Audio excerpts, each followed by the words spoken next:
مدینہ نبی، میں نے کہا نا سیرت اور فضائل، امام کی تاریخ اور فضائل کو پیش کرنا چاہتا ہوں۔ مدینہ رسول ہے، کچھ افراد پہنچے سوالات لے کے، بادشاہ روم نے کسی آدمی کو بھیجا کہ یہ 6 سوالات ہیں، جو جواب دے اسے زکوٰۃ دے دینا۔ زکوٰۃ سونا چاندی، اونٹوں پہ لدا ہوا سونا چاندی، کسی کا بھی دیکھ کے اس زمانے میں غربت کا عالم تھا عالم اسلام میں، تو سب کے منہ میں پانی آنے لگا، لیکن سوالوں کے جواب دینا شرط۔ جیسے پیغمبر اسلام کے بعد وہ پہنچا تو کہا بھئی رسول خدا کا وصال ہو چکا، ان کی جگہ پہ کوئی اور موجود ہے، کبھی ملوا دو۔ دربار میں لے کے آئے، کبھی یہ 6 سوال ہیں۔ ان کا پہلا سوال کیا ہے؟ پہلے سوال کے 3 حصے پیش کیا، اور انہوں نے کہا یہ تھوڑا مشکل ہے، دوسرا سوال پیش کر دو، کیا ہلوائیے گا نا خدا را پہنچ جائیے گا۔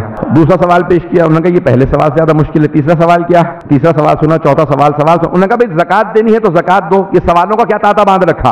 اگر سب پہنچ گئے ہوں تو آگے بڑھ جاؤں۔ انہوں نے کہا حضور زکوٰۃ میری نہیں ہے، جس بادشاہ نے مجھے زکوٰۃ کے پیسے دے کے بھیجے ہیں اس نے یہ سوال بھیجے ہیں، اس نے کہا جو سوالوں کا جواب دے اسے زکوٰۃ دے دینا۔ اگر آپ کو سوالوں کا جواب نہیں آتے تو مجھ پہ ناراض ہونے کی کیا ضرورت ہے؟ کوئی آپ کے پاس ایسا آدمی ہے جو سوالوں کے جواب دے سکے؟ تو سوچنے کے بعد انہوں نے کہا اس کے پاس چلے جاؤ۔ تو ایک مرتبہ جب وہاں پہنچا دوبارہ سوالات کیے، کہا بھئی حضور آپ نے اس کے پاس بھیج دیا، جب آپ کو جواب نہیں آ رہے تو اسے تو بالکل جواب نہیں آئیں گے۔ کہا لیکن اس کا غصہ بہت تیز ہے تو میرے سارے بدلے اتر جائیں گے۔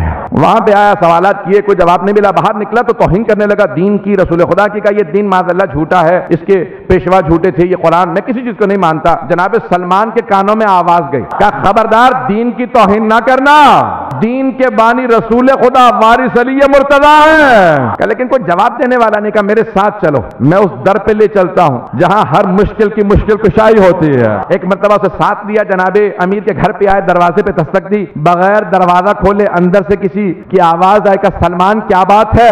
بغیر دیکھے آواز آئی تو بی بی کی آواز سنی تو اس مرد نے بہت پریشان ہو کے کہا جب دیکھا نہیں تو انہیں پتا کیسے ہے کہ دروازے پہ کون ہے؟ کہا یہی تو سمجھانا چاہ رہا ہوں، اس گھر میں بغیر دیکھے بتایا جاتا ہے۔ کہ سلمان کیا بات ہے؟ کبھی بھی اسلام پہ وقت آن پڑا ہے، امیر المومنین سے کہیں تشریف لائیں، سوالوں کے جواب دیں۔ کہا وہ باغ میں کام کرنے گئے، نے گھبرا کے تو نہیں سن رہا ہے، کہا وہ باغ میں کام کرنے گئے، جناب سلمان نے کہا کہ میرے ساتھ چلو میں باغ میں لے چلوں۔ اب وہ پریشان ہونے لگا، کہ وہ جو دربار میں بیٹھا تھا وہ جواب نہیں دے سکا، یہ باغ میں کام کرنے والا کیسے جواب دے گا؟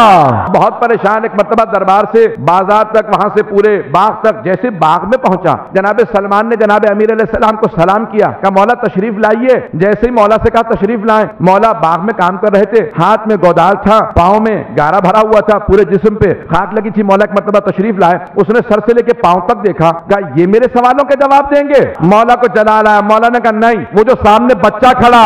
امام نے فوراً اشارہ کیا امام حسن مجتبیٰ کی طرف، کہا تیرے سوالوں کے میں جواب نہیں دوں گا، وہ جو سامنے میرا بیٹا کھڑا وہ تیرے سوالوں کے جواب دے گا۔ اب وہ بہت پریشان ہوا، کہا 9 برس کا بچہ، چہرے پہ عصمت، بہت ہی معصوم سے معلوم ہوتے ہیں، یہ اتنے سوالات ٹیڑے میڑے میں لے کے آیا ہوں، یہ میرے سوالوں کے جواب دیں گے؟ امام حسن مجتبیٰ کو جلال آیا، کہا تو سوال پہلے کرے گا یا میں جواب پہلے دوں؟ امام حسن مجتبیٰ نے جواب دیا کہ تو سوال پہلے کرے گا یا میں جواب پہلے دوں؟ اس نے کہا اچھا آپ بتائیے میرے کتنے سوال ہیں، سوال کے جواب دیجئے۔ امام نے کہا تیرے 6 سوال ہیں، پہلے سوال کے 3 حصے ہیں۔ جب امام نے سارے سوالوں کے جواب دیے وہ قدموں میں گر گیا، قدموں کو چومنے لگا، کہا اتنا سونا لایا ہوں، آپ کے بابا کو باغ میں کام کرنے کی ضرورت نہیں ہوگی۔ جیسے ہی مشکل کشا نے سنا فوراً امام حسن مجتبیٰ سے کہا کہ ساری زکوٰۃ لو، فقراء مدینہ میں تقسیم کر دو۔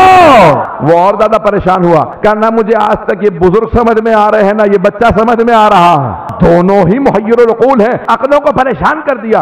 اتنی دولت ہو کے یہ باغ میں پھر بھی کام کریں گے، دولت فقراء میں تقسیم کر دیں گے۔ امام حسن مجتبیٰ نے کہا تو ابھی بھی نہیں سمجھا، یہ مظہر العجائب ہے، یہ مجبوراً باغ میں کام نہیں کر رہے، یہ کائنات کا نظام انہی کے اختیار میں ہے۔ ایک مرتبہ بہت پریشان ہوا کہ مجھے ابھی بھی کچھ سمجھ نہیں آ رہا، اتنی دولت ہونے کے باوجود یہ اختیار یہی رکھیں گے؟ امام نے کہا ہم مجبوراً ایسے نہیں ہیں، اپنے اختیار سے ہم اسی فقر و فاقے کو پسند کرتے ہیں۔ ایک مرتبہ مولا جناب امام حسن مجتبیٰ گئے، تمام مدینے کے فقراء میں ساری زکوٰۃ تقسیم کی، پھر واپس آ گئے، بابا کی مدد کرنے لگے، کہ مجھے ابھی بھی کچھ سمجھ نہیں آ رہا۔ امام حسن مجتبیٰ نے کہا سن بیٹھ جا، میں سمجھاتا ہوں، ہمیں دیکھنے کے بعد کیا محسوس ہوتا؟ کہ لگتا تو یہی ہے کہ اگر روئے زمین پہ کوئی حجت خدا ہے تو یہی بچہ ہے۔ امام نے کہا اب جب تو مجھے حجت خدا مان رہا ہے تو سن، میرے بابا مجھ سے بہتر ہے۔ امام اسے کہتے ہیں جو اپنے سے پہلوں کی تائید کرے۔